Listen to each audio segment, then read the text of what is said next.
अभी हम लोग क्या देखने जा रहे हैं, ऐसा कैपेसिटर जिसमें डाइलेक्ट्रिक डाला गया हो, ठीक है, और ऐसे 2-3 कैपेसिटर सीरीज में रखे गए हों, ठीक है, ठीक है।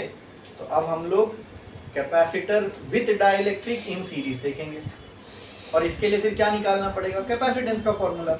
जब हमने कैपेसिटर विदाउट डाइलेक्ट्रिक देखा था तो उसके भी सीरीज और पैरेलल कॉम्बिनेशन के लिए हमने क्या निकाला था, इक्विवेलेंट कैपेसिटेंस का ही तो लास्ट में फॉर्मूला निकाला था ना।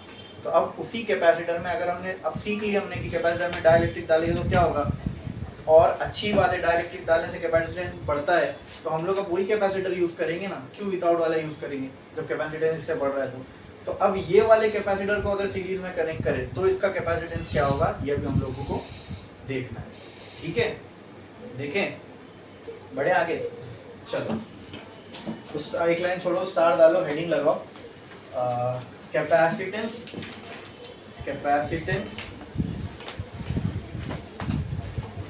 Of a capacitor with dielectric in series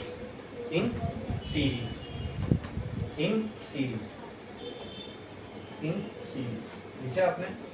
अब इसका करने का मैं आपको बहुत आसान तरीका बताऊंगा, वही फॉलो करना, तो इससे आपको इसका मैथमेटिकल रिलेशन बहुत इजीली आ जाएगा। 2 तरीके इसको करने के, पहले हम लोग देख लेते हैं। देखो ये था, अगर मैं इस कॉम्बिनेशन को ऐसा बनाऊं तो चलेगा क्या, बताना। लेट से इस पॉइंट को मैं बोल देता हूं P, इस पॉइंट को मैं बोल देता हूं Q, ठीक है। क्या ऐसा नहीं लग रहा है, ये 2 कैपेसिटर की प्लेट लिया मैंने और बीच में एक प्लेट डाल दिया, तो सोचो अगर मुझे 2 कैपेसिटर अलग अलग डाइलेक्ट्रिक के बनाने पड़ते तो उसमें 4 प्लेट्स लगती। यहां पर 2 कैपेसिटर 3 ही प्लेट में बन जा रहा है, तो क्या मैं ऐसा नहीं बोल सकता ये अपने आप में एक कैपेसिटर हो गया पैरेलल प्लेट, और ये अपने आप में एक पैरेलल प्लेट कैपेसिटर हो गया। क्लियर है, समझ में आया। अब ये अगर एक कैपेसिटर है तो इसके अंदर मैंने एक डाइलेक्ट्रिक मटेरियल डाल दिया, ठीक है, इसके अंदर मैंने डाइलेक्ट्रिक मटेरियल, हैचिंग में उसके लिए बना रहा हूँ। तो लेट्स से वो डाइलेक्ट्रिक मटेरियल का एक प्रॉपर्टी होगी जिसको हम क्या बोलते हैं, हर डाइलेक्ट्रिक मटेरियल की एक प्रॉपर्टी होती है, उसको हम क्या बोलते हैं, डाइलेक्ट्रिक। जैसी एक ही तो चीज पढ़ी है हमने अभी तक जिसमें डाइलेक्ट्रिक नाम आ रहा है। हमने एक प्रॉपर्टी पढ़ी है ना जिसके अंदर डाइलेक्ट्रिक ये नाम साफ साफ आ रहा है, वो कौन सी है प्रॉपर्टी, बोलो। हाँ, एक प्रॉपर्टी है कैपेसिटर में, जब ये डाइलेक्ट्रिक मटेरियल डालते हैं तो इसका कैपेसिटेंस कितने टाइम बढ़ता है, कितने टाइम बढ़ जाता है, तो उस के को क्या बोलते हैं, डाइलेक्ट्रिक कांस्टेंट। क्या बोलते हैं, अच्छा ये डाइलेक्ट्रिक ही दे रहा है ना, ये डाइलेक्ट्रिक कांस्टेंट की वैल्यू डाइलेक्ट्रिक के वजह से ही तो आई, तो हर डाइलेक्ट्रिक की एक कांस्टेंट डाइलेक्ट्रिक कांस्टेंट की एक वैल्यू होगी।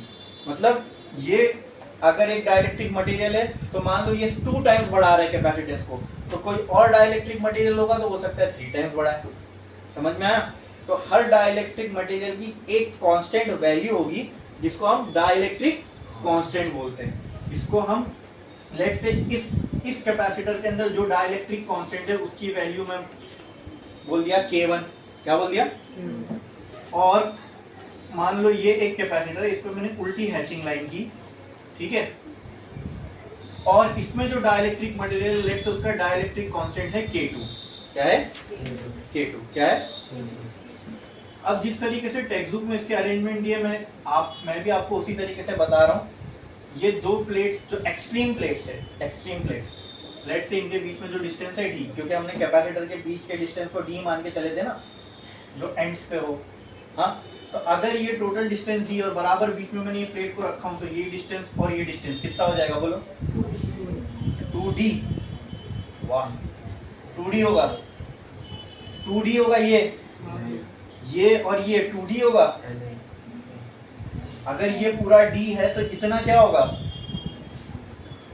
D/2 होगा ना भाई, D का आधा। 2D कहां से होगा, डबल थोड़ी होगा, D का आधा होगा ना, मिला के भी तो 2D नहीं होगा क्योंकि ये पूरा ही तो D है। अगर ये d होता तो आप बोल सकते थे ये पूरा 2d है, मैंने तो यही पूरे को d बोल दिया ना, समझे? क्लियर है? तो ये आधा कितना होगा d/2, तो ये आधा भी कितना होगा d/2। बोलो इतना क्लियर है? ये समझ में आया? ठीक है। अच्छा दोस्तों, अपने को ये मालूम है कि अगर मान लो, अगर ये अरेंजमेंट को मैं यहाँ साइड में ऐसे बनाता हूँ, ठीक है, ऐसे, ये P है, ये Q है, इसको अगर मैं यहाँ से बैटरी से कनेक्ट करूँ कुछ इस तरीके से, प्लस और माइनस, और इस बैटरी का पोटेंशियल डिफरेंस V दे दूँ, तो ये V हो जाएगा, ये भी V और ये 0, ये भी तो ये V, ये 0 तो ये 0, ये भी तो ये 0 तो ये 0 तो ये, तो कैपेसिटर की एक्सट्रीम प्लेट्स के अक्रॉस पोटेंशियल कितना, यहाँ V है और यहाँ, तो क्या मैं बोल सकता हूँ यहाँ से यहाँ जाने पे पोटेंशियल ड्रॉप होगा? हाँ, मतलब यहाँ बीच में कुछ अलग पोटेंशियल होगा, यहाँ बीच में कुछ अलग पोटेंशियल होगा, ठीक है। लेट्स से मैं इस पोटेंशियल को बोल दिया V1 और इस पोटेंशियल को बोल दिया V2, तो ये जो टोटल पोटेंशियल होगा यहाँ पे इन दोनों प्लेट्स के बीच में, तो क्या मैं बोल सकता हूँ V1 और V2 के बराबर होगा? हाँ हाँ, अभी जैसे देखो यहाँ से यहाँ गए तो पोटेंशियल ड्रॉप हुआ, यहाँ से यहाँ गए तो और पोटेंशियल ड्रॉप हुआ। अगर मैं आपसे पूछूं कि ये टोटल प्लेट के बीच में कितना पोटेंशियल डिफरेंस है, तो जितना ये दो प्लेट के बीच में प्लस जितना ये दो प्लेट के बीच में, ठीक है। जैसे मान लो अगर यहाँ 10 था और एकदम एंड पे 0 है, तो 10 से यहाँ आने पे कुछ डिक्रीज हुआ होगा, फिर यहाँ से यहाँ आने पे कुछ डिक्रीज हुआ होगा। मतलब मान लो इन दोनों के बीच का पोटेंशियल डिफरेंस अगर 6 है, तो इन दोनों के बीच में 4 होगा। समझ में आ रहा है? तो अगर मुझे इन दो प्लेट्स के बीच का पोटेंशियल डिफरेंस निकालना है, तो वो कितना होगा? ये पोटेंशियल प्लस ये पोटेंशियल, ठीक है। तो क्या मैं बोल सकता हूं कि इन दोनों प्लेट्स के बीच में जो नेट पोटेंशियल होगा वो बराबर होगा V1 प्लस V2 के। हाँ, इसको मैं बोल देता हूँ कैपेसिटर C1, इसको मैं बोल देता हूँ कैपेसिटर C2। इसका जो पोटेंशियल है मैं बोल देता हूँ V1 और इसका जो पोटेंशियल है मैं बोल देता हूँ V2। बोलो इतना क्लियर है? हाँ हाँ। क्या हर कैपेसिटर के पास खुद की एक इलेक्ट्रिक फील्ड होती है? हाँ, अरे कैपेसिटर है तो क्या इसके बीच में इलेक्ट्रिक फील्ड होगी? हाँ होगी ना, बिल्कुल होगी, बराबर। अब ये अलग कैपेसिटर है, ये अलग कैपेसिटर है, तो लेट्स से इसकी जो इलेक्ट्रिक फील्ड है उसको मैंने बोल दिया E1 और इसकी जो इलेक्ट्रिक फील्ड है इसको मैंने बोल दिया, अरे कैपेसिटर में ये तीन प्रॉपर्टी से तो हम डील कर रहे हैं। इलेक्ट्रिक फील्ड कितना बज रहा है? 7:11 हो रहे हैं, 7:21 को आना, ठीक है। यही तो चीज से हम डील कर रहे हैं। क्या? किस किस से? कैपेसिटेंस, इलेक्ट्रिक फील्ड और इलेक्ट्रिक पोटेंशियल, बराबर। कैपेसिटर चेंज तो capacitance change, electric field change, potential change. तो इसकी अलग इलेक्ट्रिक फील्ड, इसकी अलग इलेक्ट्रिक फील्ड। इलेक्ट्रिक फील्ड अलग, तो हमको पता है इलेक्ट्रिक फील्ड और पोटेंशियल रिलेटेड है। अगर इलेक्ट्रिक फील्ड चेंज होगी तो इलेक्ट्रिक पोटेंशियल भी चेंज होगा। बाहर की लाइट चालू कर दो।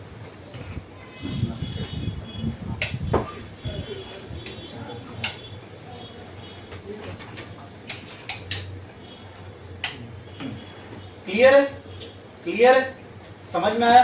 ठीक है, ठीक है। अब ये टोटल पोटेंशियल किसके बराबर होगा? इसके पोटेंशियल प्लस इसके पोटेंशियल के बराबर। बोलो इतना क्लियर है? अरे भाई सिंपल है। अभी मान लो मेरे पास इतना बड़ा कोई टुकड़ा है किसी चीज का, ठीक है, उसकी लेंथ है 10, बराबर। इसको मैंने दो टुकड़ों में बांट दिया, एक है 3 सेंटीमीटर का और एक है 7 सेंटीमीटर का। बोलो क्लियर है? बोलो क्लियर है? तो ये प्लस ये, अगर ये दोनों को मैं ऐड कर दूं तो क्या ये मुझे टोटल डिस्टेंस मिल जाएगा? क्लियर है? चलो, तो क्या मैं बोल सकता हूं V इज इक्वल टू अच्छा, पोटेंशियल और इलेक्ट्रिक फील्ड के बीच का रिलेशन क्या है? ये हमने देखा था, क्या था? बोलो। पोटेंशियल और इलेक्ट्रिक फील्ड के बीच का relation E is equal to V by D, ये था। तो क्या मैं बोल सकता हूं V is equal to ED होगा? हाँ, क्लियर है? अच्छा, अब मुझे ये बताओ, जो V1 है, क्या मैं उसको इस रिलेशन के हिसाब से ये बोल सकता हूं E1 इंटू D1? हाँ, प्लस जो ये है इसको क्या मैं बोल सकता हूं, E2 इंटू D2। बोलो क्लियर है? अच्छा, अब इलेक्ट्रिक फील्ड ऑफ दिस, यानी ये कैपेसिटर के लिए जो नेट इलेक्ट्रिक फील्ड, तो कैपेसिटर के बीच में, कैपेसिटर प्लेट्स के बीच में जो नेट इलेक्ट्रिक फील्ड होती है वो किसके बराबर होती है? बोलो। एक कैपेसिटर है, उसकी जो नेट इलेक्ट्रिक फील्ड है, यानी कैपेसिटर प्लेट के बीच में जो इलेक्ट्रिक फील्ड होती है वो किसके बराबर होती है? बताओ, बोलो। ये हमने निकाल चुके क्या? ए नहीं, एक simple simple simple formula. Capacitor की प्लेट थी, मैंने आपको बताया ना, एक कैपेसिटर प्लेट है, ये इनफाइनाइटली चार्ज प्लेन शीट है, इसकी वजह से बनने वाली इलेक्ट्रिक फील्ड होगी सिग्मा बाय 2 एप्सिलॉन नॉट, इसकी वजह से बनने वाली सिग्मा बाय 2 एप्सिलॉन नॉट। ये दोनों को ऐड करोगे तो कितना आएगा? खाली सिग्मा बाय एप्सिलॉन नॉट ही आएगा ना। तो इलेक्ट्रिक फील्ड कैपेसिटर प्लेट की वजह से क्या होगी? Sigma by sigma by sigma bye, ठीक है।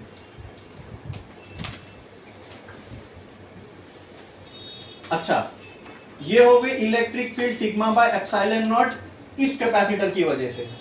तो इसकी वजह से भी जो इलेक्ट्रिक फील्ड होगी वो कितना होगी? Sigma by epsilon not. लेकिन लेकिन लेकिन आप मुझे ये बताओ दोस्तों कि यहां पे जो इलेक्ट्रिक फील्ड है इसको हमने क्या माना है? E1 बराबर। अच्छा, एक और चीज यहां मैं ये भी लिख सकता हूं, सिग्मा होता है Q बाई A, सिग्मा बराबर होता है Q बाई A के, और नीचे क्या आ गया? एप्सिलॉन। बोलो, इतना क्लियर है? हाँ, क्लियर है? तो E1 की जगह पर, E1 की, अज्यूमिंग दैट ये दोनों प्लेट का एरिया सेम है, मैं A1 A2 नहीं दे रहा हूं, समझे? समझ में आया? अज्यूमिंग दैट ये और ये प्लेट का एरिया सेम है, मैं A1 A2 इसको नहीं दे रहा हूं, तो क्या E1 की जगह पे मैं ये लिख सकता हूं Q A एप्सिलॉन नॉट, ठीक है। D1 क्या होता है? दो प्लेट्स के बीच का डिस्टेंस। अब मुझे बताओ, ये वाले कैपेसिटर में दो प्लेट का डिस्टेंस कितना है? हाँ, D बाय 2। तो यहाँ पे D1 की जगह पे क्या आ जाएगा? D by 2। तो ये हो गया D बाय 2। क्लियर है? प्लस E2 की जगह पे भी मैं ये लिख सकता हूँ Q A bye epsilon not, और D2 की जगह क्या लिख सकता हूँ? वहां पर भी D बाय 2। बोलो, इतना क्लियर है? ये समझ में आया? ठीक है। अब मुझे आप ये बताओ कि इन सब में से मैं क्या क्या कॉमन निकाल सकता हूं? क्या? एप्सिलॉन नॉट D बाय 2, ठीक है। अच्छा, और एक चीज दोस्तों कि यहां पे अगर मैं ये V, जो V नेट है, ठीक है, V नेट को मैं ये वाले फॉर्मूले से Q is equal to C into V, ठीक है। अब उस हिसाब से V इक्वल टू मैं Q बाय C ये लिख सकता हूं? लिख सकता हूं? पक्का? ठीक है। अब आप लोग मुझे बताओ कि अगर ये वाला रिलेशन और ये वाला रिलेशन दोनों भी अगर ऐड हो जाएंगे तो ये दोनों का पूरे का पोटेंशियल देगा, ठीक है। वो सारा पोटेंशियल इसके बराबर है, इसके बराबर है ना। तो यहां पे मैं V की जगह पर क्या मैं ये लिख सकता हूं? Q by C। बोलो, क्लियर है क्या? अब बोलोगे सर आपने ये चार्ज क्यों Q1 Q2 नहीं लिखा अगर कैपेसिटर अलग अलग है? तो क्योंकि देखो सीरीज कॉम्बिनेशन है, और सीरीज कॉम्बिनेशन में जो चार्ज का डिस्ट्रीब्यूशन होता है वो सेम होता है, डिफरेंट नहीं होता। इसकी वजह से मैंने Q1 Q2 वहां पे नहीं लिखा, ठीक है।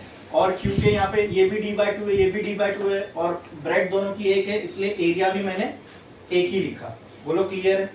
बोलो, ये चीज समझ में आई? ठीक है।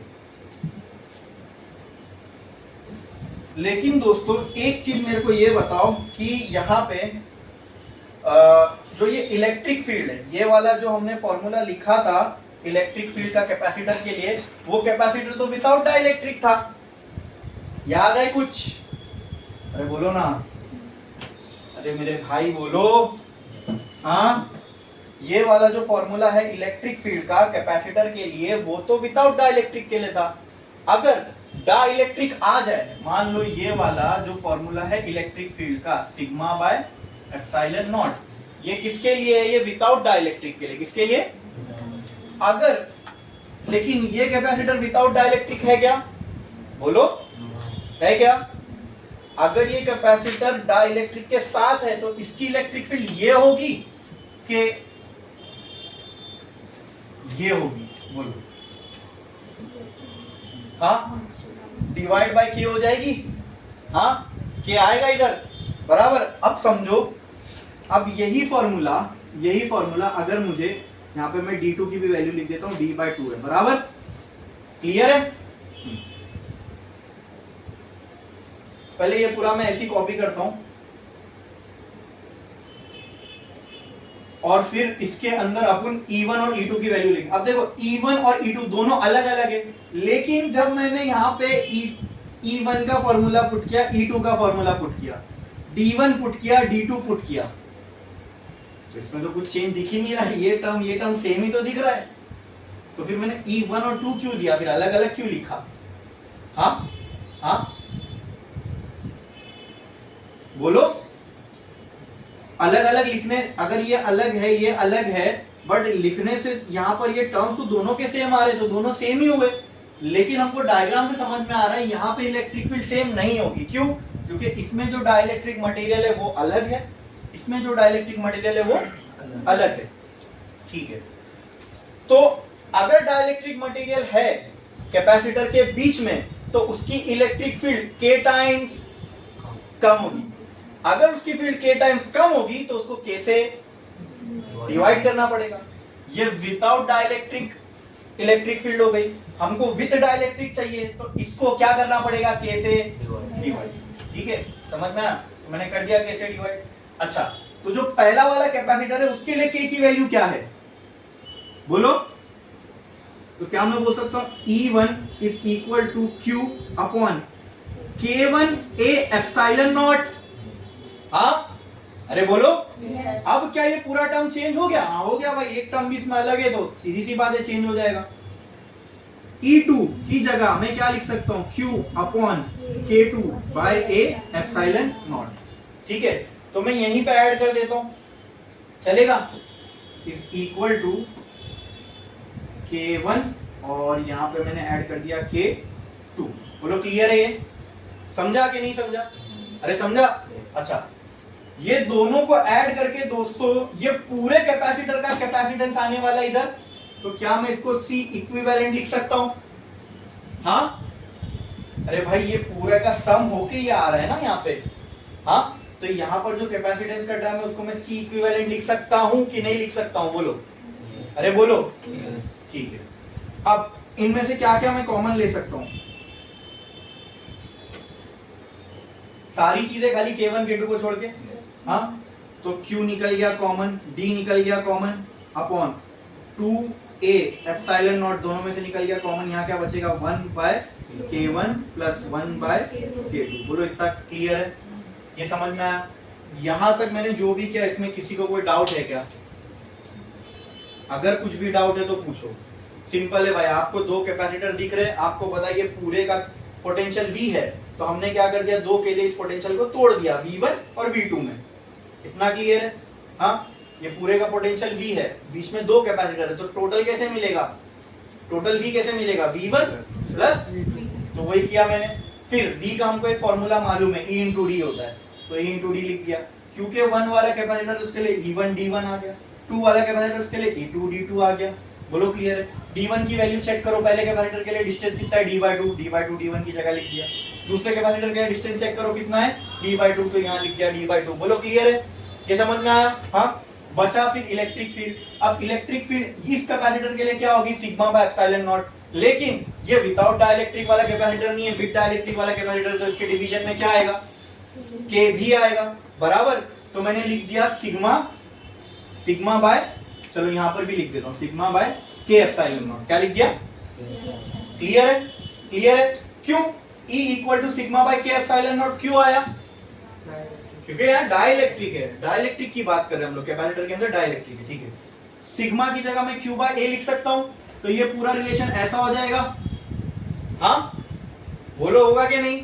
ठीक है, तो ये हमको इलेक्ट्रिक फील्ड की वैल्यू मिल गई विद डाइलेक्ट्रिक कैपेसिटर में। अब हमको मालूम है इसकी इलेक्ट्रिक फील्ड अलग है, इसकी अलग है, तो E1 के लिए हम लोग अगर यही फॉर्मूला यूज करें तो यहां आ जाएगा K1, चार्ज सेम है दोनों कैपेसिटर पे, एरिया सेम है क्योंकि ये भी सेम है ये भी सेम है, बोलो दिख रहा है ना।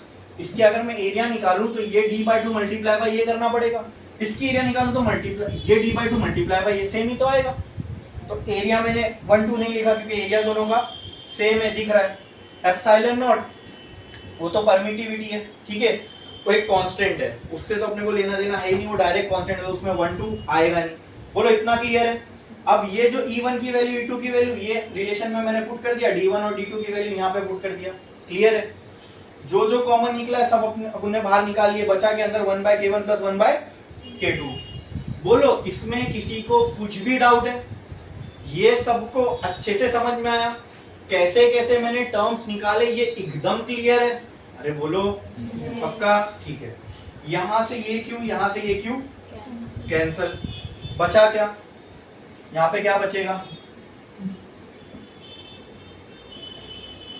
यहां पे क्या बचेगा बोलो, 1/C equivalent is equal to B/2A epsilon naught. इसको सॉल्व करूंगा मैं तो क्या ये आ जाएगा K2 plus K1/K1 into K2। बोलो इतना क्लियर है? हाँ समझे, ठीक है। अब मुझे तो C इक्विवेलेंट की वैल्यू चाहिए, 1/C इक्विवेलेंट की वैल्यू नहीं चाहिए, बराबर ना, बराबर ना। तो इसको उल्टा कर दूंगा तो ये पूरा टर्म भी उल्टा हो जाएगा, बोलो। तो can I write this as C equivalent is equal to 2A epsilon not upon D, clear है? हाँ, ब्रैकेट में K1 इंटू K2 अपॉन, क्या मैं इसको K1 प्लस K2 नहीं लिख सकता? हाँ, आ गया इक्विवेलेंट कैपेसिटेंस का रिलेशन। आई बात समझ में, क्लियर है? ये है इक्विवेलेंट कैपेसिटेंस तब जब कैपेसिटर प्लेट्स के बीच में डाइलेक्ट्रिक सीरीज में लगे हो। क्या लगे हो? सीरीज में। अच्छा, अगर मान लो अब यहाँ 2 डाइलेक्ट्रिक है, अगर 3 डाइलेक्ट्रिक होते तो उस पूरे रिलेशन में क्या, वेरी गुड, फॉर 3 डाइलेक्ट्रिक क्या हो जाता है ये, C equivalent will be equal to 2A epsilon naught by D, bracket में क्या आता, K1 into K2 into K3 divided by K1 plus K2 plus K3। बोलो इतना क्लियर है? 4 होते तो आगे ऐड होता जाता, तो n नंबर ऑफ डाइलेक्ट्रिक क्या आ जाएगा, इक्विवेलेंट कैपेसिटेंस बोलो 2A epsilon naught by D, bracket में मैं क्या ऐसा लिख सकता हूँ, K1 into K2 into K3 till Kn into Kn upon K1 plus K2 plus K3 dot dot dot till plus Kn। तो ये n नंबर ऑफ कैपेसिटर्स के लिए अपने पास रिलेशन आ गया। ये समझ में आया सबको? क्या इसमें कोई किसी को डाउट है? एकदम क्लियर है? पक्का पक्का पक्का एकदम? देखो कुछ डाउट है इसमें तो पूछो। ये फाइनल रिलेशन था, अपने को चाहिए था ये वैसे तो फाइनल रिलेशन है 2 डाइलेक्ट्रिक वाले कैपेसिटर के लिए, जिसमें सिर्फ सीरीज में 2 डाइलेक्ट्रिक हो। अगर और भी ज्यादा हो तो कुछ नहीं करना, के में एक वैल्यू ऐड करते जानी, बाकी सब तो सेम ही है, समझे? और आपको 99% ऑफ टाइम्स ऐसे ही कैपेसिटर दिए जाएंगे जिनकी जो एरिया है वो सेम ही होगी, ठीक है? मतलब जो डिस्टेंस है वो सब में सेम ही होगा, ताकि एरिया चेंज ना हो, वरना वो और कॉम्प्लेक्स हो जाएगा, फिर एरिया भी चेंज करना पड़ेगा, ठीक है? तो ये समझ में आया, ये पूरी कहानी समझ में आई? बोलो इसमें किसी को कुछ भी डाउट है? अच्छे से समझा, इसका अप्रोच समझा? वो कॉम्बिनेशन वाला जितना आसान नहीं था कि खाली हमने पकड़ के ऐड कर दिया, ये सेम है ये डिफरेंट है ऐड कर दो, ठीक है? अच्छा, वही सीरीज वाली बात है ना, सीरीज में हमको पता है चार्ज सेम होता है, पोटेंशियल अलग होता है, तो वहां पे हमने क्या इक्वेशन यूज की थी, V equivalent is equal to V1 plus V2 plus V3। तो वही समझ लो ना, यहाँ पे अप्लाई किए, 2 है तो V equal to V1 plus V2। याद है? कॉम्बिनेशन सीरीज कॉम्बिनेशन के लिए क्या था, V इक्विवेलेंट बराबर था V1 plus V2 plus V3 के। तो यहां पर भी तो सीरीज में डाइलेक्ट्रिक है, तो V इक्विवेलेंट किसके बराबर हो गया? V1 प्लस V2 के। फिर V की जगह यहां पर हमने क्या किया? V की जगह पर ED पुट कर दिए। क्लियर है? तो E का एक रिलेशन, फिर D का एक रिलेशन, समझ में आया? वो रिलेशन पुट किया हमने, फिर आगे तो जो भी था वो पूरा मैथ्स था। क्लियर है? एक और तरीका इसका, यही रिलेशन आएगा, एक और तरीका इसको करने का। क्या ये कैपेसिटर सीरीज में है? ये दोनों भी। तो इसका एक और तरीका करने का ये है, सीरीज वाला फॉर्मूला डायरेक्ट अप्लाई कर दो। ठीक है? कैपेसिटर इन सीरीज का फॉर्मूला क्या है? बोलो। 1/C equivalent is equal to 1/C1 plus 1/C2। ये फॉर्मूला है बराबर नॉर्मल कैपेसिटर के लिए। वही फॉर्मूला आप यहां अप्लाई कर दो। अब कैसे अप्लाई करना है वो समझो। ये क्या सीरीज में नहीं है कैपेसिटर? ये एक तरीका था इसको करने का। एक और तरीका बता रहा हूं, आप सीरीज पैरेलल का कॉम्बिनेशन फॉर्मूला यूज करके भी ये कर सकते हो, यही आएगा। आओ देखते हैं कैसे। क्या ये दो कैपेसिटर सीरीज में है? तो क्या इसके लिए मैं ये फॉर्मूला अप्लाई कर सकता हूं? कर दिया। अब कुछ मत करो, C1 की वैल्यू निकालो, C2 की वैल्यू निकालो, इसमें पुट कर दो। अब आओ C1 की वैल्यू निकालते हैं। C1 किसके बराबर होगा? देखो, कैपेसिटर का कैपेसिटेंस K टाइम्स बढ़ जाता है, तो ये डाइलेक्ट्रिक डालने से, तो ये डाइलेक्ट्रिक वाला कैपेसिटर है। पहले तो मुझे बताओ नॉर्मल कैपेसिटर का फॉर्मूला क्या है? कैपेसिटेंस का फॉर्मूला क्या है कैपेसिटर के लिए? A epsilon naught by D। ये कैपेसिटर का फॉर्मूला है तब जब कोई डाइलेक्ट्रिक नहीं है। जब डाइलेक्ट्रिक डाल दो तो फॉर्मूला क्या हो जाएगा? K आ जाएगा बस। क्लियर है? हाँ, तो C1 कर रहे तो क्या ये फॉर्मूला ऐसा हो जाएगा? K1 A epsilon naught bye D1। हाँ बोलो, अरे बोलो ना। yes. अच्छा, D1 की जगह पर क्या मैं ये लिख सकता हूं? K1 A epsilon not upon D by 2। हाँ अरे बोलो। yes. ये 2 जाएगा ऊपर, तो क्या ये C1 ऐसा हो जाएगा? 2 K1 A epsilon naught by D। ये किसकी वैल्यू आ गई? C1 की। किसकी? C1। अब वापस से C2 के लिए करूं क्या? डायरेक्टली इसके अंदर खाली एक चेंज आएगा, बोलो क्या? K2 आ जाएगा। Similarly C2 will be equal to 2 K2 A epsilon naught by D। ये किसकी वैल्यू आ गई? C2 की। ये दोनों उठा के कहां पटकना है?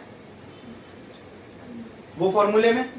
ठीक है, डाल दो। क्या आएगा? देखो, 1/C equivalent will be equal to 1/C1 की जगह क्या आ जाएगा? 2 K2 A epsilon naught by D plus क्या? 2 K2 A epsilon naught by D। ये दोनों D कहां जाएगा? ऊपर। तो कहना right is 1/C equivalent is equal to, ये D ऊपर चला जाएगा ना, तो D/2 K1 A epsilon not plus D/2 K2 A epsilon not. बोलो इतना क्लियर है? अब इनमें से क्या क्या कॉमन निकल सकता है? D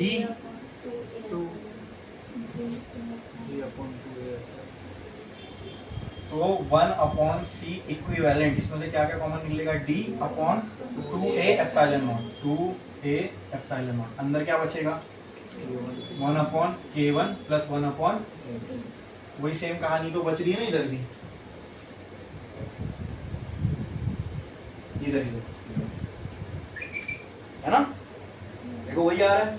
अब उसको सॉल्व करोगे, K2 इधर K1 उधर, हाँ यही आएगा। 1/C equivalent will be equal to D/2A epsilon naught K2 plus K1/K1 into K2। ये आ गया। इसको पलटी मारोगे तो वो भी पलटी हो जाएगा। तो C equivalent will be equal to 2A epsilon naught by D, bracket में क्या बचेगा? K1 into K2/K1 plus K2। बोलो क्लियर है इतना? हाँ yes. सेम चीज आई। देखो वही चीज मैंने आपको दो अलग अलग तरीके से करके बताया। ये भी एक अप्रोच है, वो भी एक अप्रोच है। आप लोगों को कौन सा सही समझ में आया? हाँ, कौन सा वाला सही लगा? वो वाला सही लगा, ठीक है, उससे कर लेना एग्जाम में आएगा तो, ठीक है, क्लियर है। लेकिन ये अप्रोच मैं इसलिए बता रहा था क्योंकि जब हम अभी इसमें देखो कैपेसिटर में पूरी तरह डाइलेक्ट्रिक फील्ड है ना, आगे एक ऐसा केस आने वाला है जिसमें आधा कैपेसिटर खाली होगा, आधा डाइलेक्ट्रिक से भरा होगा, तो तब ये अप्रोच यूज होगा। लेकिन मैंने ये अप्रोच अभी आपको बता दिया। क्या हमने इसी से वही फॉर्मूला नहीं निकाले थे ये अप्रोच यूज करके? ये भी तो सीरीज जैसा ही है। सीरीज में टोटल चार्ज सेम होता है तो डिफरेंट क्या होगा? पोटेंशियल। पोटेंशियल अगर डिफरेंट होगा मतलब बढ़ जाएगा। अगर 3 कैपेसिटर होते V1 V2 V3 प्लस करते, अब यहाँ कितने कैपेसिटर थे? 2 ही, तो V1 प्लस V2 कर दिया हमने। नेट पोटेंशियल किसके बराबर हो गया? V1 plus V2। फिर इलेक्ट्रिक फील्ड का फॉर्मूला यहाँ पुट किए, फिर इलेक्ट्रिक फील्ड का उसका अंदर जो फॉर्मूला था वो पुट किए, फिर चार्ज का फॉर्मूला पुट किए, फिर इलेक्ट्रिक फील्ड विद डाइलेक्ट्रिक का फॉर्मूला पुट किए। ठीक है, समझ में आया ना? लेकिन ये भले ही लेंथी लगा होगा, दोनों में से वो आपको कंपैरेटिवली इजी लगा, आप उससे सॉल्व करो, कोई बात नहीं। ठीक है, दोनों तरीका है। ठीक है, क्योंकि वो क्यों यूज किया? क्योंकि ये कैपेसिटर हमको किस में दिख रहा था? सीरीज में। तो हमारे पास सीरीज कॉम्बिनेशन का तो फॉर्मूला ऑलरेडी है वो ऊपर, वही फॉर्मूला यहाँ अप्लाई कर दिए। खाली कैपेसिटेंस की वैल्यू आपको अलग से निकालना पड़ेगा। क्यों? क्योंकि यहाँ पे जो कैपेसिटर है वो विद डाइलेक्ट्रिक है, तो वहां पर अलग से सॉल्व करके फिर हमने C1 की वैल्यू वहां पुट की, आंसर आ गया। क्लियर? समझ में आया? उसके लिए भी वही सेम कहानी होगी ना। अगर 3 है तो आगे के 3 हो जाएगा, n है तो यही सेम फॉर्मूला रहेगा। छापो छापो, एग्जाम में आया तो आप वो मेथड से कर लेना। अभी दोनों लिखो, लेकिन फाइनल फॉर्मूला अपने को याद रखना है, वो यूज होगा अपने को डाइलेक्ट्रिक। जब हम क्वेश्चंस वगैरह करेंगे तो वहां पर हम लोग को फॉर्मूला यूज हो सकता है।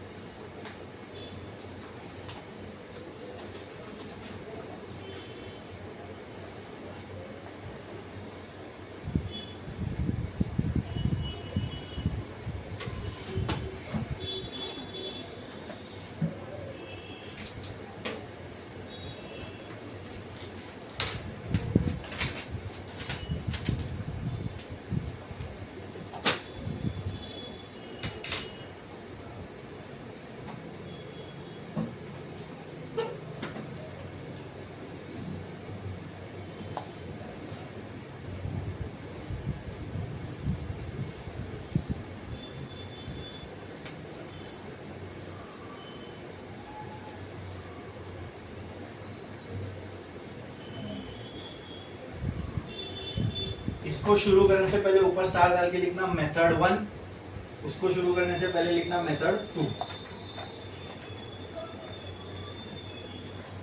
और यहाँ पे मैं ये भी लिख दे रहा हूँ for series combination of capacitors.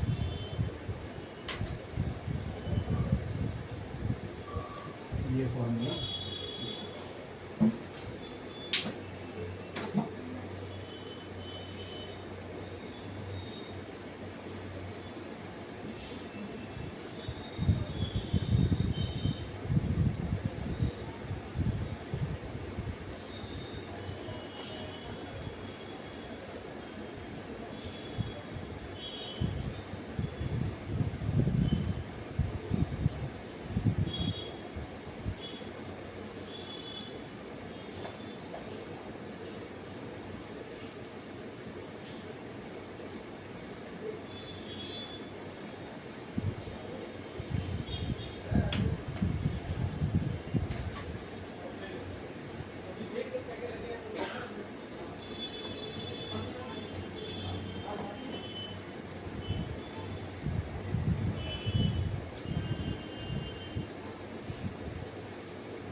हो गया लिख के?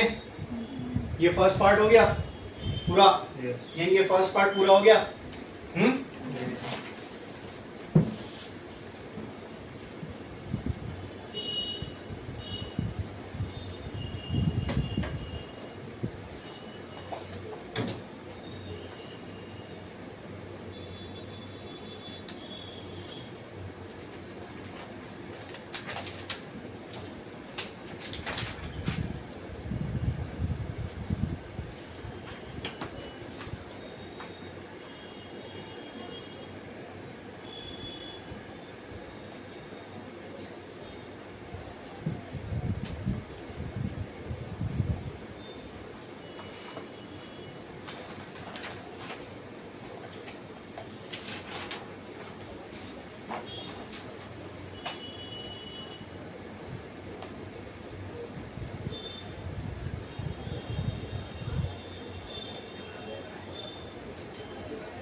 हो गया? कितने लोगों का बाकी है? जल्दी छापो, जल्दी करो।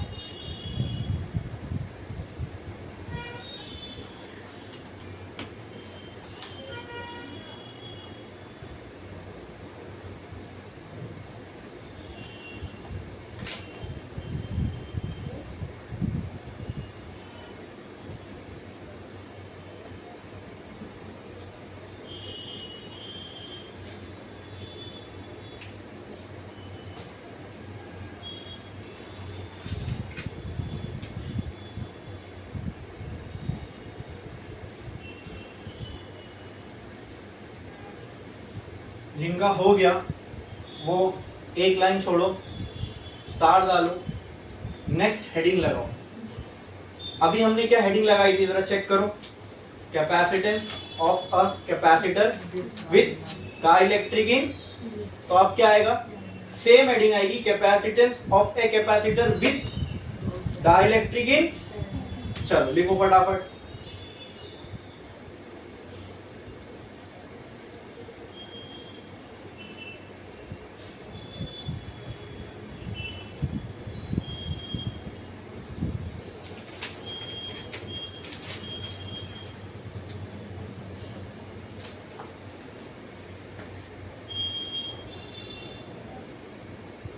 वो मेथड अगर कर रहे हो तो उसके बाद भी ये दोनों लिखना जरूरी है।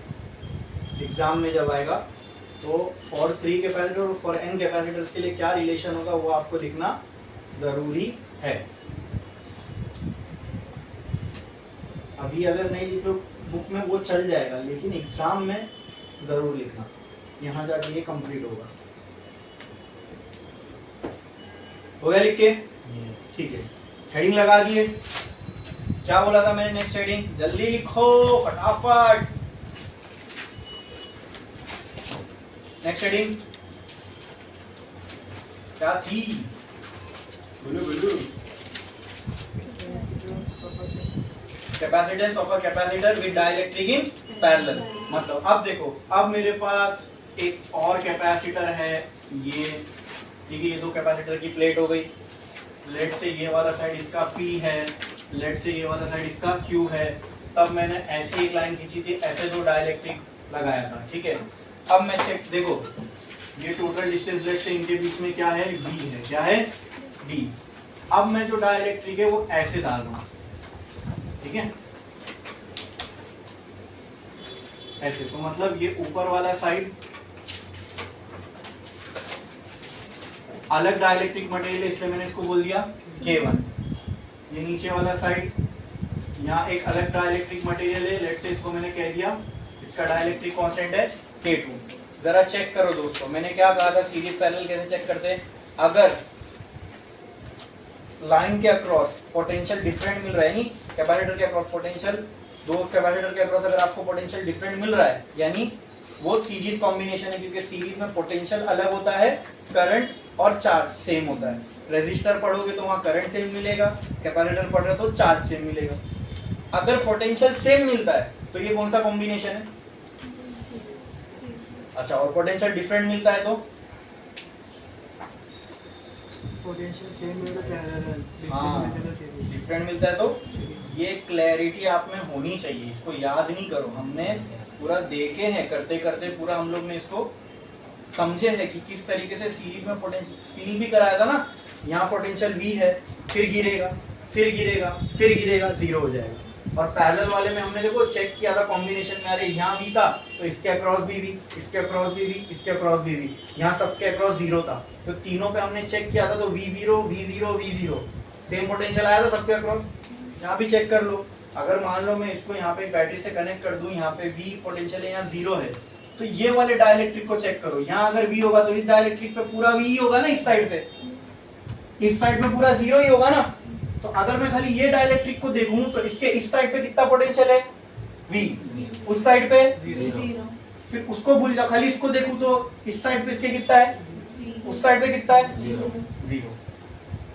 तो दोनों डाइलेक्ट्रिक के अक्रॉस पे क्या सेम है, पोटेंशियल। बस इतना ही काफी है हम लोगों को जज करने के लिए कि ये सीरीज में है या, तो पोटेंशियल दोनों के अक्रॉस सेम मिल रहा है, तो ये कौन सा कॉम्बिनेशन हो, पैरेलल। कौन सा, तो इसका भी अपने को अब इक्विवेलेंट कैपेसिटेंस निकालना है, मतलब ये दो हटा के अगर मुझे अक्खा कैपेसिटर बनाना हो तो उसका कैपेसिटेंस कितना होना चाहिए, ठीक है। तो इसका इक्विवेलेंट, अच्छा, और एक और चीज, अब यहाँ देखो ये जो एरिया दो हिस्सों में बढ़ गई, तभी डिस्टेंस डिवाइड हो रहा था, अभी दोनों का डिस्टेंस सेम है, अब ये चीज डिवाइड हो रही है दोनों में, तो इसको मैं बोल देता हूं, अगर मान लो इस प्लेट का एरिया, टोटल एरिया, इस प्लेट का टोटल एरिया A है, तो इतना एरिया कितना हो जाएगा, और बचा हुआ कितना हो जाएगा, A/2। क्लियर है, समझ में आया, हाँ ठीक है। करें अब इसको, अब क्योंकि आपको वो तरीका समझ में आया तो मैं वही अप्रोच लेके इसको भी सॉल्व करता हूँ।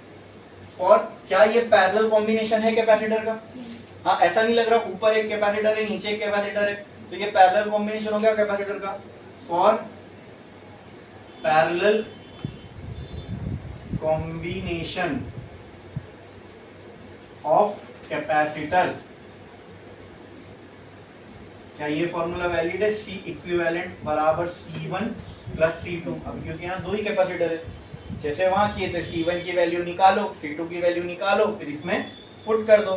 अब C1 की वैल्यू निकालना है तो पहले तो मुझे बताओ C क्या होता है कोई भी कैपेसिटर के लिए, A एप्सिलॉन नॉट D। लेकिन अगर वो कैपेसिटर विद डाइलेक्ट्रिक है तो खाली इसमें क्या ऐड हो जाएगा, K ऐड हो जाएगा, तो फॉर्मूला ये बन जाएगा। अब अगर मुझे इसको C1 के लिए करना है तो ये पूरी कहानी क्या हो जाएगी, हाँ, अच्छा, यहाँ पे D अलग अलग नहीं है, यहाँ पे हाँ K1, अब A दोनों में अलग अलग है, तो मैं यहाँ पे A1 लिख दूं, चलेगा, हाँ, फिर एप्सिलॉन नॉट, और D तो दोनों का सेम है तो इसलिए आ जाएगा D, ठीक है। अब चेक करो दोस्तों, यहाँ पे A1 मतलब पहले वाले कैपेसिटर के लिए एरिया की वैल्यू क्या है, A/2, तो कहना है राइट K1 मतलब A/2 बराबर, A1 की जगह क्या क्या A/2, नीचे D ऑलरेडी है और एप्सिलॉन नॉट बाजू में, बोलो इतना क्लियर है क्या। ऐसी सिमिलरली C2 क्या होगा बोलो, K2 A epsilon naught by 2D, तो वो A2 होने के बाद फिर A/D होगा ना, यही आने वाला है वो भी, हाँ बोलो क्लियर है, ये समझा। अब ये दोनों उठा के हम लोग कहाँ पुट करेंगे, ये और ये इस इक्वेशन में। C equivalent will be equal to C1 की जगह क्या आ जाएगा, K1 A epsilon not upon 2D plus K2 A epsilon naught by 2D। बोलो इतना क्लियर है, ये समझा। अब फाइनल निकालना है अपने को, तो C equivalent will be equal to, सब में से क्या कॉमन निकलेगा, A एप्सिलॉन नॉट बाय, तो A epsilon naught by 2D, सब में से क्या निकल गया कॉमन, अंदर क्या बचेगा K1 प्लस K2, और कुछ बचेगा। अगर 3 कैपेसिटर होते तो क्या बचता, तो फॉर 3 कैपेसिटर्स, ये इक्वेशन क्या हो जाती है इक्विवेलेंट की, A epsilon naught by 2D bracket में क्या आ जाता है K1 plus K2 plus K3। तो अगर n नंबर ऑफ कैपेसिटर होते तो n तक चलता है ये फॉर्मूला, तो यहाँ लिख देता हूं मैं for n number of capacitor, क्या हो जाएगा C इक्विवेलेंट, बोलो A epsilon naught by 2D bracket में क्या आ जाएगा K1 plus K2 plus K3, ऐसे डॉट डॉट डॉट कहां तक, प्लस Kn तक चलता ही है। आई बात समझ में, अगर n नंबर ऑफ कैपेसिटर होते तो हमने डाइलेक्ट्रिक अगर सीरीज में लगा हुआ है तो कैपेसिटेंस कितना होगा वो देख लिया, अगर डाइलेक्ट्रिक पैरेलल में लगा हुआ है तो कैपेसिटेंस कितना होगा वो देख लिया। कहां गया, हाँ यहाँ पे, नहीं सॉरी ये वाला रिलेशन, ठीक है, इसको डब्बा बना देना, ठीक है, क्लियर है, समझ में आया। तो अब हमने डाइलेक्ट्रिक भी अगर कॉम्बिनेशन में होगा तो उसके लिए क्या रिलेशन बनता है वो भी हमने समझ लिए, और कभी यहाँ 3 से ज्यादा हुआ तो क्या फॉर्मूला यूज करना है वो भी हमने देख लिया। हाँ, और अगर ये फॉर्मूला याद नहीं है तो आप यही अप्रोच दोबारा यूज कर सकते हो कोई भी प्रॉब्लम के अंदर, जहां पर अगर ऐसा आएगा डाइलेक्ट्रिक सीरीज में या पैरेलल में, तो पहले आपको चेक करना पड़ेगा सीरीज में है या पैरेलल में है, फिर उस हिसाब से ही फॉर्मूला अप्लाई करना। और सीरीज में है या पैरेलल में वो चेक कैसे करना है, पोटेंशियल देख लो, अगर पोटेंशियल दो कैपेसिटर के अक्रॉस डिफरेंट है मतलब सीरीज में, और अगर पोटेंशियल सेम है तो बस ये क्राइटेरिया याद रखो, करंट वारंट सब छोड़ दो, ये सेम है तो वो डिफरेंट ही होगा। बस ये एक पकड़ ली ना पोटेंशियल का, तो तुमको समझ में आ जाएगा सीरीज है क्या पैरेलल, तो तुम फॉर्मूला भी डिसाइड कर लोगे कौन सा अप्लाई करना है, ये वाला करना है कि कहाँ गया वो, ये वाला करना है, समझे, ठीक है, समझ में आई, ये पैरेलल वाली कहानी समझ में आई, छापो।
हो गया लिख के?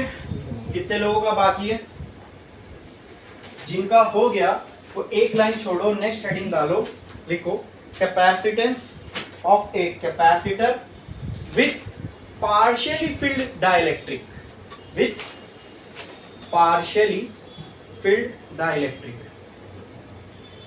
with partially filled dielectric, capacitance of a capacitor with partially filled dielectric.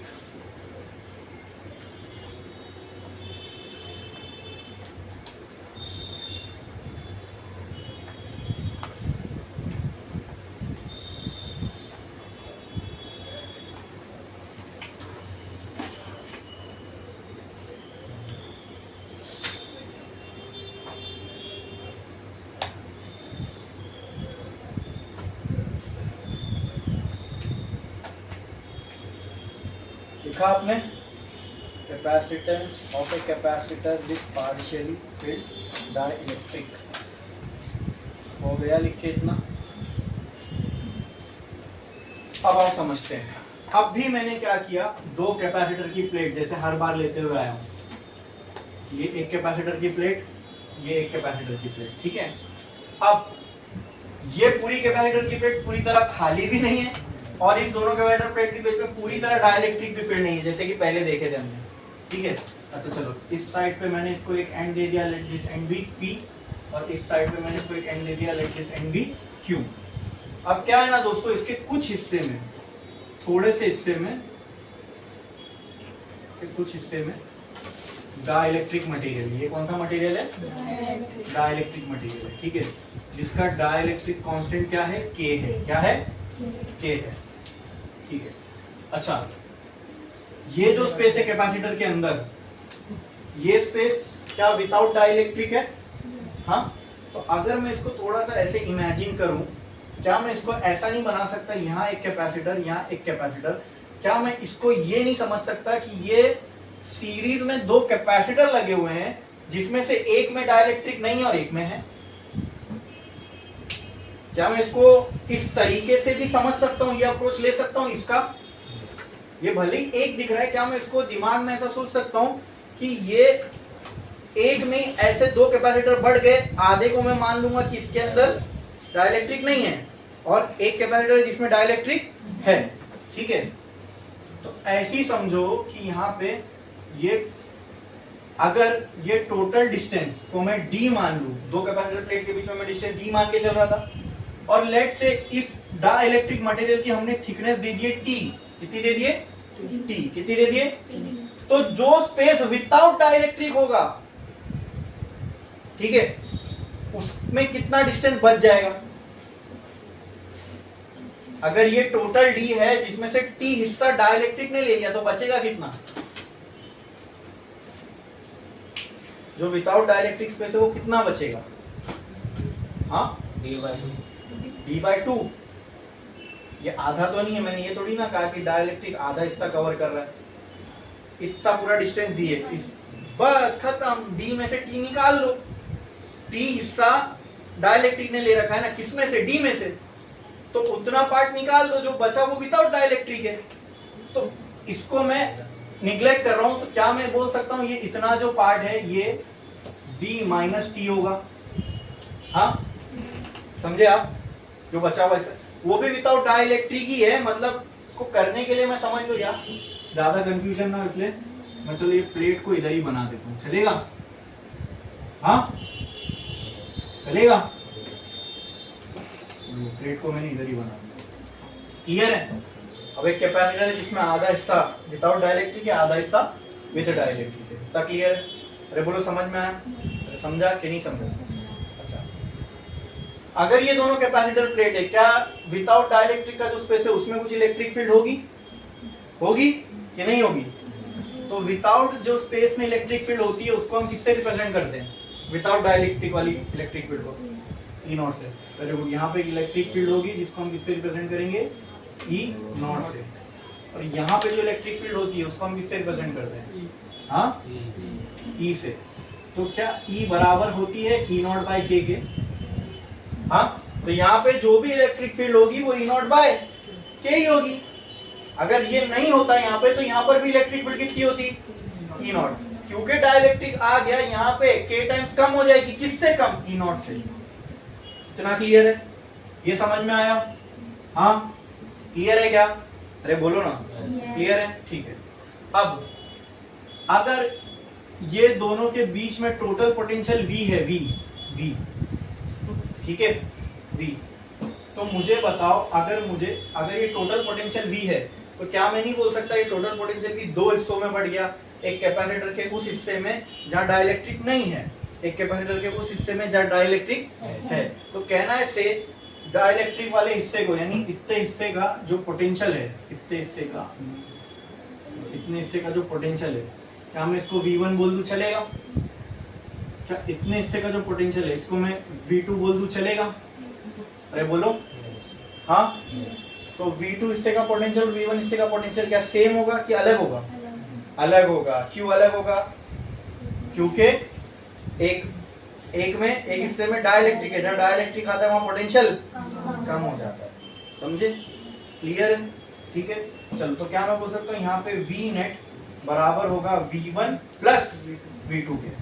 अच्छा यहाँ पे क्या मैं ऐसे लिख दूं और क्लियर हो जाएगा, V net equal to V1 वाला जो स्पेस है दैट इज विदाउट डाइलेक्ट्रिक बराबर प्लस V2 जो हिस्सा है ये क्या है, विथ डाई इलेक्ट्रिक। तो इससे और क्लियर होगा। समझे कि नहीं समझे? हाँ, जो V1 है वो उस जगह का पोटेंशियल है जो विदाउट डाइलेक्ट्रिक है, V2 जो है ये उस जगह का पोटेंशियल है जो। अब हमको मालूम है जब ऐसे जाएंगे तो पोटेंशियल गिरेगा। अगर मुझे टोटल पोटेंशियल निकालना है तो इसका पोटेंशियल प्लस इसका पोटेंशियल दोनों को ऐड कर दो तो तुमको क्या मिल जाएगा, टोटल पोटेंशियल। वही तो कर रहे हैं हम लोग यहाँ पे। ठीक है, अब हमको निकालना क्या है, कैपेसिटेंस। क्या निकालना है? क्या हमको V के बाद E का रिलेशन मालूम है? अरे बोलो। तो क्या हम लोग V is equal to E into D ये रिलेशन यूज कर सकते हैं इधर पे? हाँ, तो कहना है right V net is equal to, without dielectric है तो क्या यहाँ पे ऐसा आ जाएगा, E नॉट इंटू डी। ठीक है, क्लियर है? अच्छा ये 1 है तो यहाँ पर भी मैं 1 डाल दूं चलेगा? हाँ, क्या E1 D1 अभी रहना तो बाद में चेंज करूं? चलो 1 ही लिख देता हूं, E1 D1 प्लस इसको मैं लिख देता हूं E2 D2। बोलो क्लियर है? अब चेक करो E1 की वैल्यू क्या होगी, E1 की वैल्यू क्या होगी? E1 वो इलेक्ट्रिक फील्ड है जो हिस्सा विदाउट डाइलेक्ट्रिक है, तो वो क्या होगी, E नॉट। अब देखते हैं E2 की वैल्यू क्या होगी।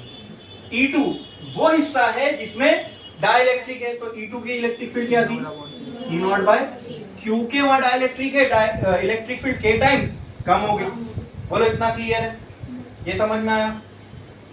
मैं यहाँ पे D भी लिख दूं, D1 D2 क्या होगा, D1 वो हिस्सा है जो जिसमें, तो D1 कितना है, ये क्या होगा, D माइनस T। D2 वो हिस्सा है जिसके अंदर, तो वो कितना होगा, T। तो कुछ मत करो, पुट कर दो, V नेट किसके बराबर हो जाएगा, E1 E नॉट के बराबर into D1 D minus T के बराबर plus E2 E naught by K के बराबर D2 T के बराबर। बोलो इतना क्लियर है? ये चीज सबको समझ में आई? क्या इसमें किसी को कोई डाउट है? पक्का समझा? समझा कि नहीं? ठीक है, अब मुझे आप ये बताओ दोस्तों, यहां पे लिखता हूं मैं, E नॉट का फॉर्मूला क्या होता है? E not is the electric field of a capacitor without, तो E नॉट का फॉर्मूला क्या होता है? हाँ अभी तो देखिए, क्या, सिग्मा बाय एप्सिलॉन नॉट, खत्म। तो क्या ये दोनों की जगह में sigma by epsilon naught put कर दूं चलेगा? तो कहना है right here V net is equal to, क्या आ जाएगा बोलो इधर, sigma by epsilon naught D minus T plus sigma by epsilon naught into T by K. चलेगा? सही है। फिर एक और चीज, क्या मैं सिग्मा की जगह Q बाय ए लिख सकता हूं? लिख सकता हूं कि नहीं लिख सकता हूं? लिख सकता हूं, ठीक है। और अच्छा, क्योंकि ये सीरीज कॉम्बिनेशन है, सब में चार्ज चेंज, क्योंकि पोटेंशियल चेंज हो रहा है ना, देखो पोटेंशियल चेंज हो रहा है, इसलिए हमने V1 और V2 वाली इक्वेशन लिखी। सीरीज जैसा कॉम्बिनेशन लग रहा है तो यहाँ चार्ज चेंज होगा क्या? नहीं। समझे ना कि नहीं समझे? समझ में आया? पक्का क्लियर है? ठीक है, ठीक है, ठीक है। तो यहाँ पे मैं सिग्मा की जगह Q बाय ए लिख सकता हूं, ठीक है। और V की जगह ये लिख सकता हूं Q बाय सी। अरे क्योंकि Q इक्वल टू CV होता है, Q इक्वल टू क्या होता है? CV। तो V की जगह Q बाय सी नहीं लिख सकता। हाँ, तो कहना है right here V is equal to Q by C. लिख सकता हूं। तो V की जगह पे मैं क्या लिख रहा हूं? Q by C. क्लियर? हाँ। अब यहां पे देखो, ये तो नेट है ना, नेट। तो यहाँ पे जो कैपेसिटेंस आएगा वो भी इक्विवेलेंट होगा, क्योंकि पूरे का आने वाला है। समझे कि नहीं समझे? समझे कि नहीं समझे? समझ में आया? क्यों नहीं चेंज कर रहा हूं? क्योंकि ये सीरीज में जो टोटल क्यू होगा वो उसके बराबर ही होगा, मतलब जो सब पे क्यू है वही टोटल क्यू है। तो ये हो जाएगा Q by A epsilon naught, यहां आ जाएगा D minus T plus Q by A epsilon naught T by K. बोलो इतना क्लियर है? Q Q Q यहां से क्या हो जाएगा? कैंसिल। क्या क्या कॉमन बाहर आएगा? 1 अपॉन ए एप्सिलॉन नॉट। तो ठीक है, 1 by C equivalent will be equal to 1 upon A epsilon naught. Bracket में क्या बचेगा दोस्तों? D minus T, D minus T plus T by K. बोलो इतना क्लियर है?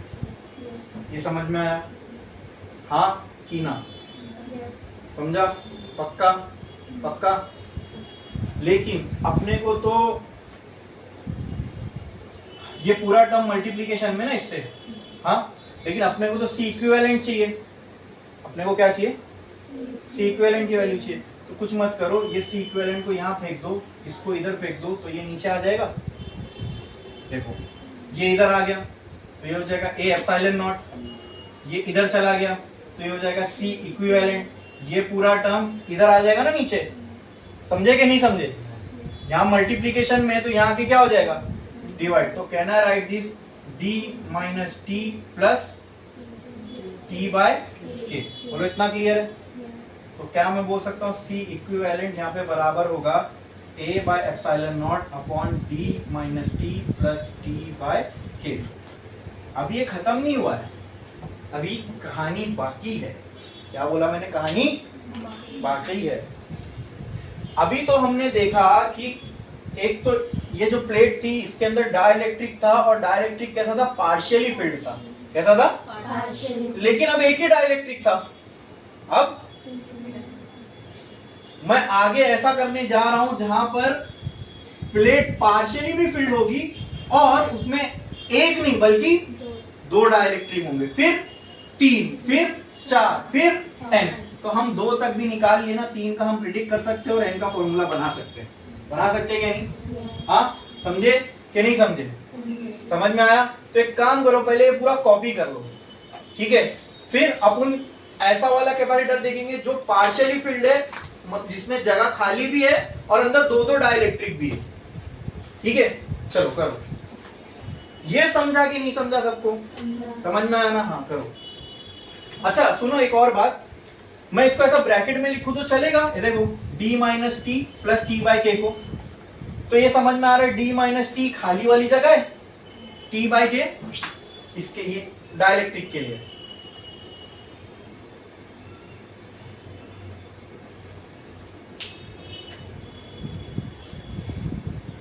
यहां पर भी मैं इसको ऐसा कर देता हूं, चलो D minus T plus T by K, यहां पर भी कर देता हूं D minus T plus T by K. वो ब्रैकेट नहीं भी डालोगे तो कुछ फर्क पड़ेगा क्या? नहीं। लेकिन बस वो विदाउट डाइलेक्ट्रिक वाला और विद डाइलेक्ट्रिक वाला टर्म अलग अलग दिखे, इसके लिए मैंने ऐसा किया हूं। उसका सिग्निफिकेंस आपको यहाँ आगे मालूम पड़ेगा क्यों ऐसा किया। करो जल्दी।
जल्दी जल्दी लिखो।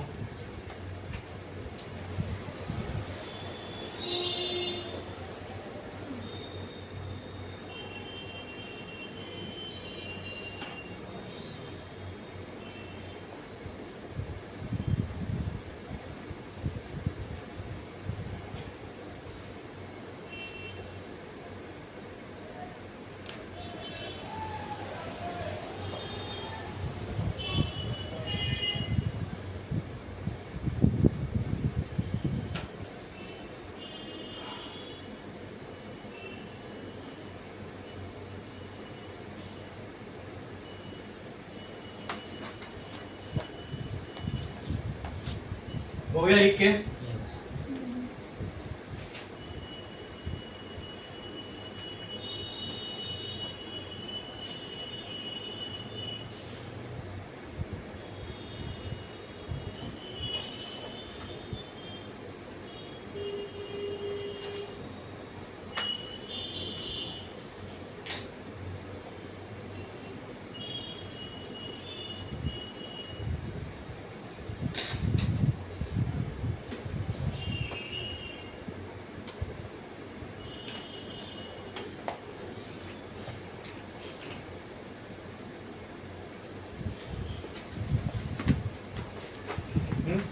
एक लाइन छोड़ो, स्टार डालो, हेडिंग लगाओ। कैपेसिटेंस ऑफ ए कैपेसिटर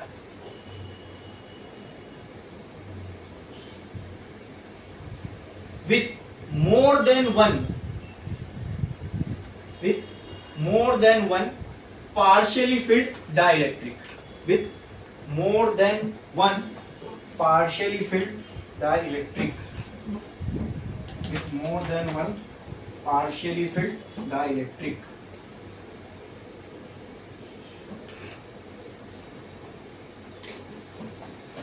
चलो, अभी मैंने फिर से दो कैपेसिटर प्लेट्स ले लिया, ठीक है। इसका ये साइड लेट से P है, इसका ये साइड लेट से Q है, ठीक है। अब इनके बीच में मैंने दो डाइलेक्ट्रिक मटेरियल इंसर्ट किया। ये एक डाइलेक्ट्रिक मटेरियल, ये दूसरा डाइलेक्ट्रिक मटेरियल, ठीक है। लेट से इस डाइलेक्ट्रिक मटेरियल का जो डाइलेक्ट्रिक कांस्टेंट है, ये अब दो मटेरियल आ गए ना। पहले एक ही था तो डाइलेक्ट्रिक कांस्टेंट को मैंने सिर्फ K दिया था। अब क्योंकि यहाँ पे दो डाइलेक्ट्रिक मटेरियल है, इसके वाले डाइलेक्ट्रिक कांस्टेंट को मैंने से क्या बोल दिया, K1, और इसका जो डाइलेक्ट्रिक कांस्टेंट है लेट से K2 है। तो वहां पर एक डाइलेक्ट्रिक था, इसलिए मैंने डिस्टेंस क्या लिखा था, T। यहाँ पे मैं इसके डिस्टेंस को बोल सकता हूँ, लेट से ये जो डिस्टेंस है ये T1 है, तो इसका जो डिस्टेंस है ये क्या हो जाएगा, T2। बोलो इतना क्लियर है? ये जो टोटल कैपेसिटर प्लेट के बीच का डिस्टेंस है, इसको हम क्या मान के चलते हैं, D। क्या मान के चलते हैं? तो जो हिस्सा विदाउट डाइलेक्ट्रिक है,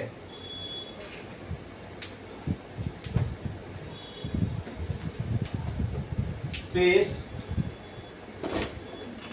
विदाउट डाइलेक्ट्रिक, मुझे आप बताओ कितना होगा? Very good, very good, very good.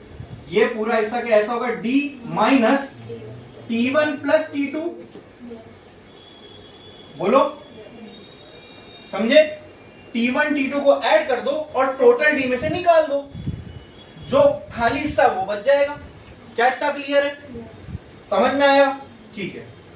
तो ये जो रीजन है, ये यहां पे इलेक्ट्रिक फील्ड होगी, लेकिन इसको क्या नाम देंगे?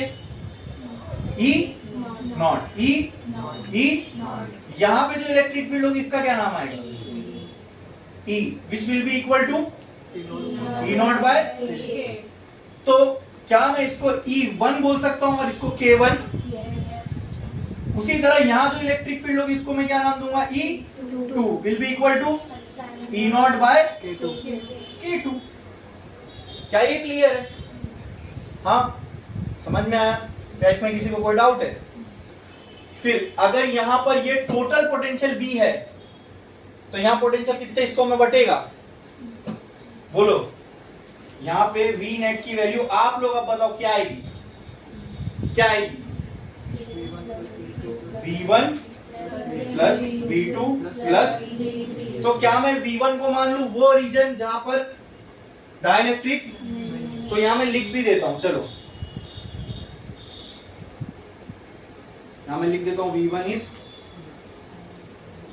V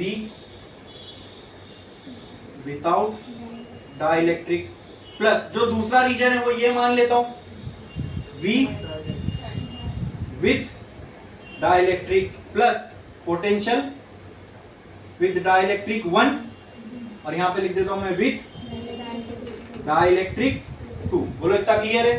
इसको नाम दे देता हूं 1, इसको नाम दे देता हूं 2, इसको नाम दे देता हूं 3। तो कहना है right, V net is equal to V1 plus V2 plus V3। बोलो, क्लियर है? समझ में आया इतना? पक्का? चलो आगे करते हैं।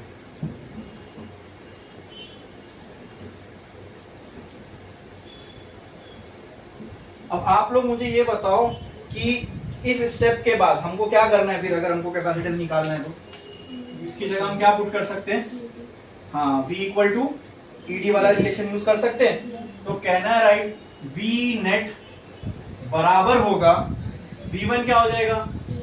E1 into D1 plus E2 into D2 plus E3 into, reason क्या आएगा इसका? V बराबर होता है E डॉट V के। बोलो, क्लियर है?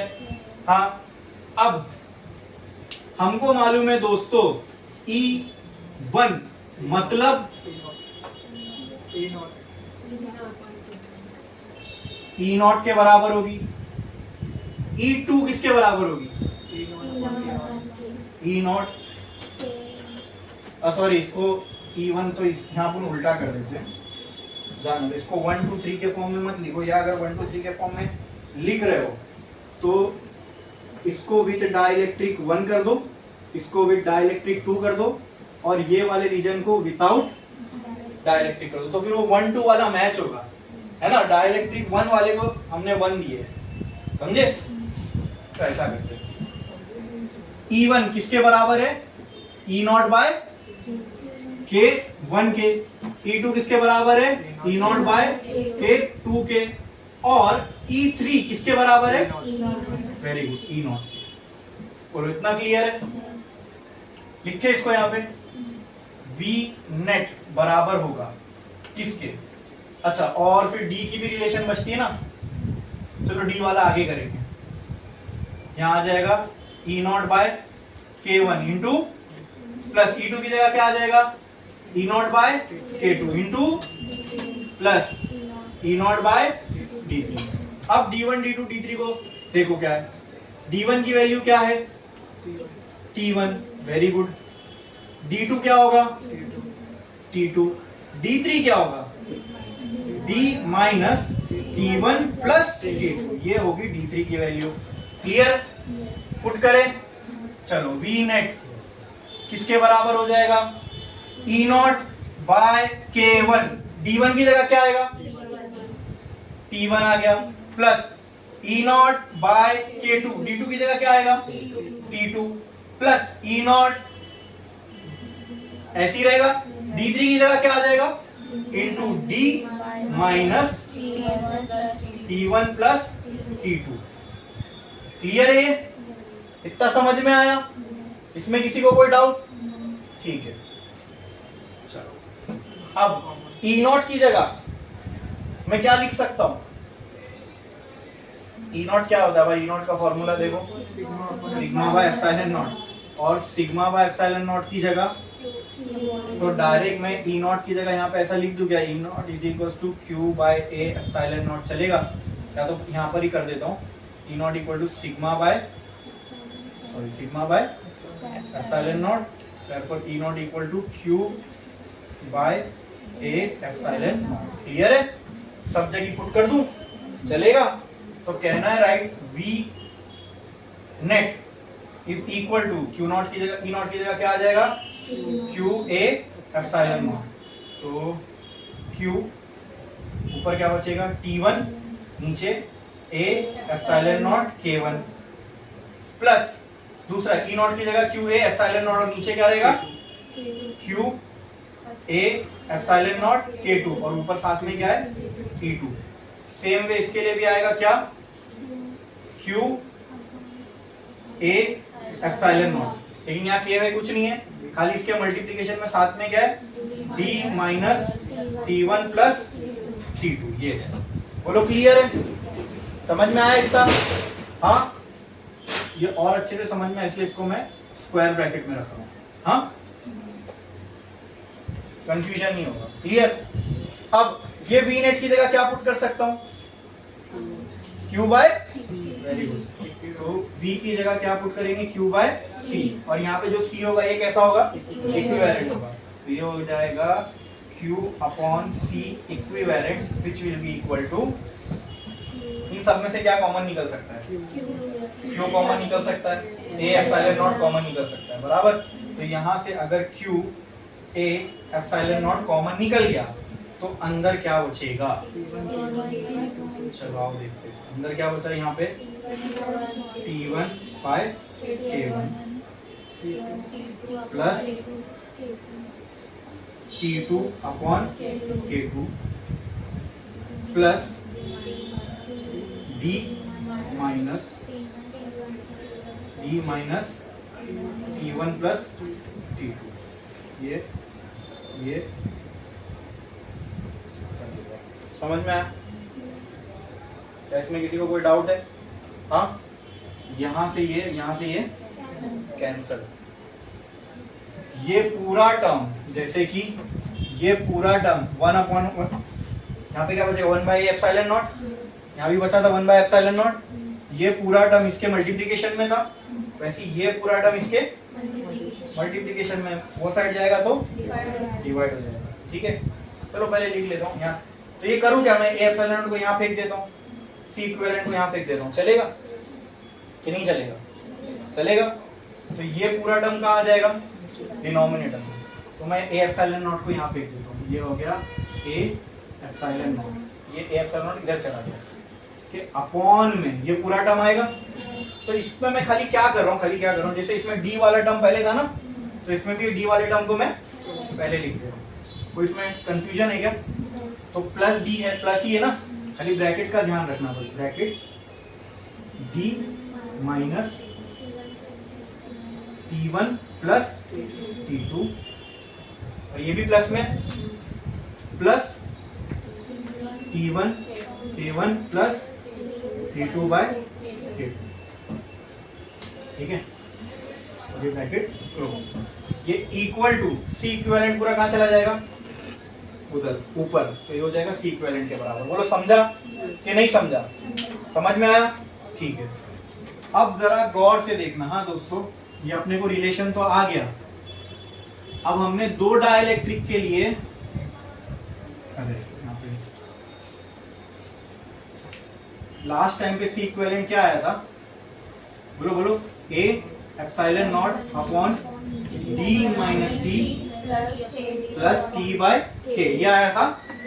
हाँ, अब इसको देखो, मैं ऐसा लिख रहा हूं, जरा मेरे को बताना ऐसा लिख सकता हूं कि नहीं? C equivalent is equal to A epsilon not upon, ये माइनस है, जब इस ये ब्रैकेट को ओपन करूंगा तो क्या ये T1 माइनस T2 हो जाएगा, ये माइनस इसको लगेगा, माइनस प्लस, तो मैं क्या इसको ऐसा लिख सकता हूं, बताना मुझे, D minus T1 minus T2 लिख सकता हूं ऐसे?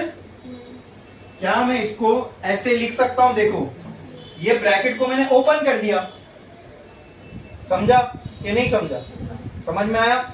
और ये ऐसा ऐसा था ना, ये ऐसे ही लेके चल रहा था, हाँ। अब इसके बाजू में, यानी इसके बाजू में ये पूरा टर्म है, इसको ऐसा लिख सकता हूं, plus T1 by K1 plus T2 by K2, हाँ। और इसको एक अलग ब्रैकेट दे दिया, बोलो क्लियर है? जरा इसको नीचे वाले टर्म से कंपेयर करके देखो। जब एक डाइलेक्ट्रिक था तो रिलेशन में D माइनस T आया था, प्लस T बाय K आया था। जब दो डाइलेक्ट्रिक हो गया तो D और D वैसी ही है, माइनस माइनस वैसी ही है। वहां पे एक था तो यहाँ 1T आया, दो डाइलेक्ट्रिक है तो माइनस लग के एक और T, तो ये ब्रैकेट में माइनस लग लग के टर्म बढ़ रहे, और वो साइड में जो है वैसी खाली प्लस होते जा रहा है। तो मुझे बताओ, फॉर 3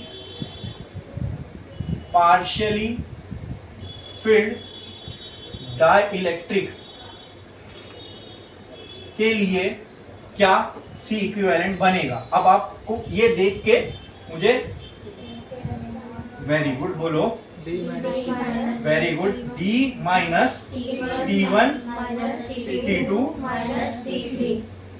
ब्रैकेट क्लोज, प्लस इस ब्रैकेट में क्या आएगा, T1 प्लस प्लस K3। समझा कि नहीं समझा?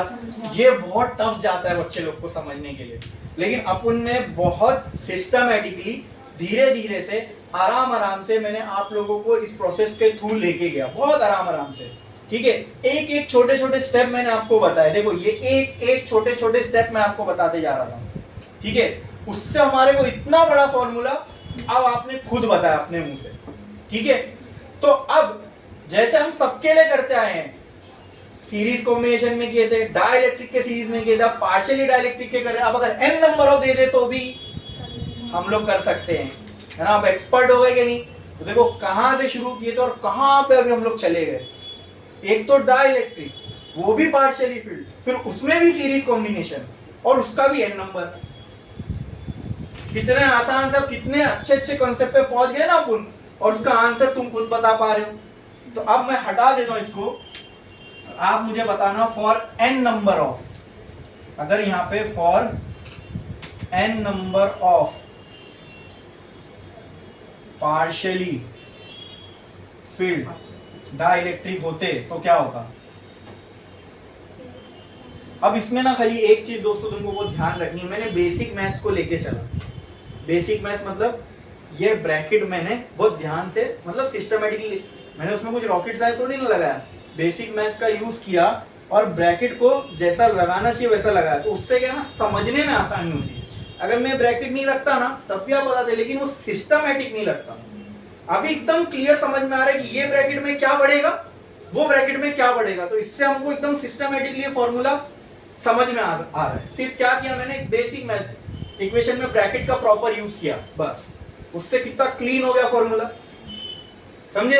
अब n के लिए भी आप इजीली बता दोगे, बोलो C equivalent for n number के लिए क्या होगा। पहले तो मैं a एप्सिलॉन नॉट यहाँ लिख देता हूँ, अब बोलो, पहले मैं यहाँ पे ब्रैकेट डाल देता हूँ, यहाँ पे D minus T1 minus T2 minus T3 फिर dot dot dot minus Tn तक रहेगा ये, फिर प्लस, फिर यहाँ एक ब्रैकेट, फिर T1 by K1 plus T2 by K2 plus T3 by K3 plus Tn by Kn तक ये जाएगा यहाँ पे,